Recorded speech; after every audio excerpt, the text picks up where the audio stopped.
From Australia to Eldoret City. Pentero microscope. It's a very high-tech microscope. Yes, he dared to return.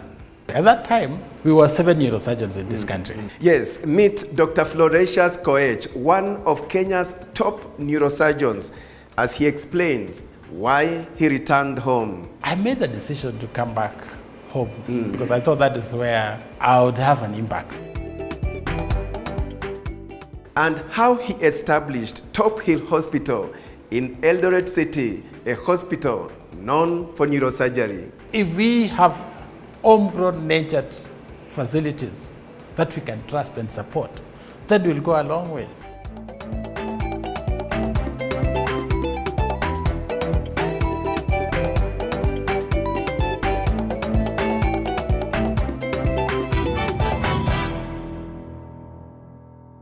Daring Abroad is brought to you in partnership with our friends at Lemfi, and during this festive season, you stand a chance to win a flight ticket voucher worth $2,000. Simply send money and refer a friend for a chance to win big. All you have to do is simply use the referral code ABROAD and tick both checkboxes when registering to qualify.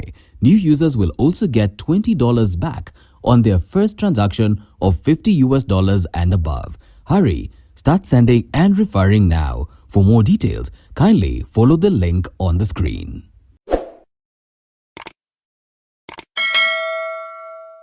Great, I'm sure you are all set to follow Dr. F. Koech's story, beginning right from his common working space here at the hospital.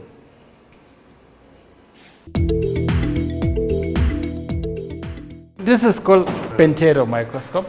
It's a very high-tech microscope. So when I operate, we look through and you're able to see something magnified almost 100 times.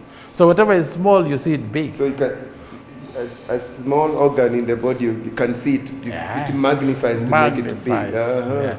So that improves a lot in terms of outcome because you're able to see what the naked eye cannot see. Even a small tiny thing you're able to see through here. And what's special about it, again, you're able to add maybe dye, like a fluorescent dye. So it's able to highlight normal from abnormal tissue. And on top of that, your assistant can be able to look at it through that screen or this screen. So it's so if you're operating, everybody else is seeing what you're doing. So that makes it special. And abroad, maybe quite a big impact on how you do things here. Oh yes, I mean, without this machine, I don't know what I will do. I'll be, using the naked eyes or using what's called loops may not be as good as using this. It makes our work so easy. It makes it, you get a better outcome. That's actually what improves outcome. So you dared abroad in Australia. Yes. What made you go to Australia? Well, I was looking for specialized training. After I trained earlier on in the University of Nairobi, neurosurgery. Finished, and I needed that special extra training. So I went to Australia, and I was lucky to have had the best of places. It's called the Alfred Hospital, where even Ben Carson trained. Wow! So you went for studies? And a graduate or what level? No, fellowship. Fellowship. Meaning? Fellowship is advanced training. I'd already qualified as a neurosurgeon and went there just to have add-ons. But then when I reached there, I stayed on. My boss, my professor really liked me, and he took me under his armpits. And he really, extended my contract many times. So I stayed. Because you are good. I don't know that's good, but he just liked me. So you are trained in which university? University of Nairobi. You are which year? Did you graduate? My undergraduate, I graduated in 1995. 95? Yeah. Then landed in Australia when? Landed in Australia in 2004. 2004. How many years there? I came back 2008, so that's like about 4.5 years. Which city exactly? Melbourne. Oh, Melbourne. Yes. Great city. I have so many friends in Melbourne. It's a fantastic They'll be watching you. Watu wa Melbourne. Inaitwa Victoria region? Yeah, Victoria State. This has strong Kenyan community. Victoria State. Yes, wow. Yes. So you are from, they say, down under. Down under. Exactly. Australia is known as the land down under. The land under. The continent under. The country of kangaroos. Yes, kangaroos. We hear there are more kangaroos than people. Is it true? In the northern territories, yes, a lot of kangaroos. So here your main thing is surgery. Yes, of course we do other things. We actually, for it to be registered with SHA, you have to be general. But our special flagship projects and services actually neuro, brain and spine is what we do most. Yes. So then, Tophill Hospital, you've given us your journey from campus, went to Australia. How did it begin, Tophill Hospital?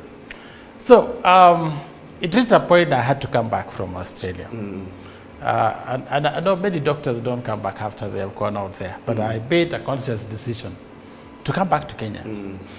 And when I came back, I was either going to be in Nairobi or elsewhere. At that time, we were 7 neurosurgeons in this country. That is about 2008. 7? Yeah, we were 7. Only 7 in the entire country? Yes, yes. And all of them were based in Nairobi. No, the whole of Western region, there was no one. This is 2008? Yeah. So I made the decision to come back home because I thought that is where I would have an impact. It's like saying you're in a big room and there are many bulbs, or you're in a small room with a one bulb. I chose to be the one bulb. Many people tell you, Majunjo, kuna opportunities, watu mbona we unarudi nyumbani yet? People think the greener pastures are huko Majunjo. True. I think to me, I was looking more about service. You could make money. I was making a lot of money there. I mean, my contract was good. I had a house. It was good. But then I thought the people back home were suffering. They had no neurological service. So I decided consciously to be back, mainly to help. To make impact back home. Impact back home. And so I came back 2008 and I came and established the neurosurgery department at MTRH. Before then, of course, it was almost non-existent. So we had no equipment, no facilities, but we had to start. So I started there. And for many years, I was actually the only neurosurgeon there, working 24 hours a day. At the Moi Teaching and Referral Hospital. Yes. Working almost literally 24 hours, day and night, emergencies, everything. Then it reached a point I thought, this work will kill me. So I started telling the administration how we needed to train more neurosurgeons. So we marked, and I can tell you today we have 7 neurosurgeons. So we have moved from 1 to 1. And that was you to 7. Yes. That is at Moi Teaching and Referral Hospital. That's a big impact, you see. A big impact, yes. I'm so happy that has happened. So we are now able to serve the region very well because we have more neurosurgeons, and that has moved. And then, of course, I had, we needed equipment. And I knew that where I trained in Australia, we had the best equipment. I was exposed to good equipment. So I thought it reached a point that I really needed to better my outcome, especially surgical cases. And so I thought about Tophill. And so we started thinking and planning on how to get that equipment. And that's where we are here today. So tell us then about Tophill. Remind us, which year did it begin? Is it yours? Are you the founder, the owner? Who owns Tophill Hospital? Yeah, so we founded Tophill in 2008. My wife is also a doctor, a pediatric cardiologist, and one other director called Christopher. So we thought that we needed to make an impact. And the only impact we can make was really equipping the place with equipment, good technology, right from diagnosis. So diagnosis means high-tech, high-resolution MRI, high-resolution CT scan, all that range, to equipping the theater, as well as now making the wards to be high-tech. Okay. And that's why the journey was not easy. We started off in a small way, but I'm happy over the years we have moved. At the moment, we have almost 150 staff. 150? Yes, yes. Well done. Doctors? Ni kama wangapi? Doctors, we have about maybe, in total, including consultants, maybe about 15. 15? Yes, yes. Nurses? Nurses, about 60. Yeah. Yes. And of course, you train quite a lot. This is also a training center. Yes, we do train. We now also train other neurosurgeons who come for training as well as nurses. We do train, nurse aides, biomedical staff. We do all that training here. Most of the Ugandans do come here. Same with Southern Sudan. They come here? Yeah, Wow. even Rwandese do come here. So it's like, Eldoret is big in medical tourism. And so part of, I would say, centers that offer that kind of specialized care is here. Of course, there are many other specialized centers that offer orthopedics, renal. So there are many other specialized centers in Eldoret. Ours, we specialize basically in brain and spine. But we do also other orthopedics and other issues. We do get a lot of emergencies that come in daily from all over, and also elective. And now other emergencies like ENT, ortho. So on average, we do maybe about 10 to 15 cases a day, maybe, yes. But it varies sometimes lower than that, but on average, yes. So what would you tell that Kenyan who is yearning to go abroad and wapa sioni, mi nitatoboa tu nikienda majuu, nikuwe nurse, nikuwe daktari majuu? Well, it depends on somebody's focus. If you're focused to go and work there, then it's okay. It depends on your frame of mind. But somebody has to be prepared that out there is not that easy. It's not a bed of roses. It's not a bed of roses. It's tough. And life is never just about money. Yes. And two, when you're a black person out there, it's different. It's different. You're treated differently. So what a Mzungu or a white person is expected to do, you will be expected twice. You need to be as good twice as that guy. So my experience there was, of course, tough because, you had to be really good to be accepted. You had to go out of your way to really excel. And so I made effort and to really be as good as them. Yeah, and of course, I'm a daring returnee as well. I was abroad returned, and I share your sentiments, that I came back and I believed I can do better what I do back home and with independence and serving my people and within an environment that is familiar to me.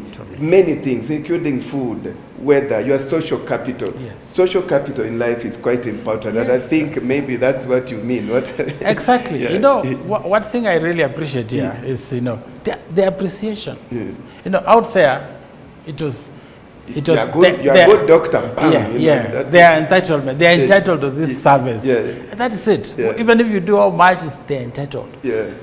In Kenya, when I helped this poor old woman who could not walk to find a sheep or a garden, comes here and I help, and they go home walking, or they go home, they were not seeing, but they're able to see. Wow. They may not have the money to pay me, but they appreciate and come back with the chicken and say, this is... And those are riches. Yeah, you are rich. So I appreciate that chicken more than anything else. So it was brain gain. Brain gained, came back, and you are using your knowledge, skills, networks, and so on to help Kenya. True. Wow. Well done, Daktari. But what is it that you learned, maybe as we summarize, from Australia? If, say, you never went to Australia, what are some of the things you picked in Australia that have made you better back home? I learned many things, but I think the most important is resilience. Resilience? I learned to be very resilient. In the adversity of hardships, I would survive. Wow. Because it taught me how to survive in all those situations. Two is about being honest and being a good person. And being focused on my patients. I think that was paramount. And again, not looking at things in in a commercial way, like you know, you look at the patient like this is money. No. We look at a patient that this patient requires service. So you focus on service, and if that patient pays you, well and good. If they don't pay you, that's still okay. You've helped them. They'll come back one day and say, I appreciate what you did for me. And I think that is more important. We need to come out of this. You know, people just money, they want to make a lot of money in a short time. It doesn't make a change. But I think what is important, you know, people have this myth about, you know, that there are better facilities out there, that you'd be better to go to India or South Africa or UK. Even the politicians, I think if we have homegrown natured facilities that we can trust and support, then we'll go a long way. Because that money you're taking to India, you'd rather spend in this country. And make the systems better. And make the systems better. Wow. Because you never know, you may need the service here. Wow. Yes. That's a good parting shot. Thank you so much. That's quite powerful. Let's support our homegrown solutions. And we can do it. There are many facilities here in Kenya, and they are experienced doctors here in Kenya. Thank you so much, Daktari. Thank you for your time. Yeah, thank you. And I'm sure the Daring Abroad viewers have appreciated your No time. problem. I think it's good to come back home. Asante. Thank you.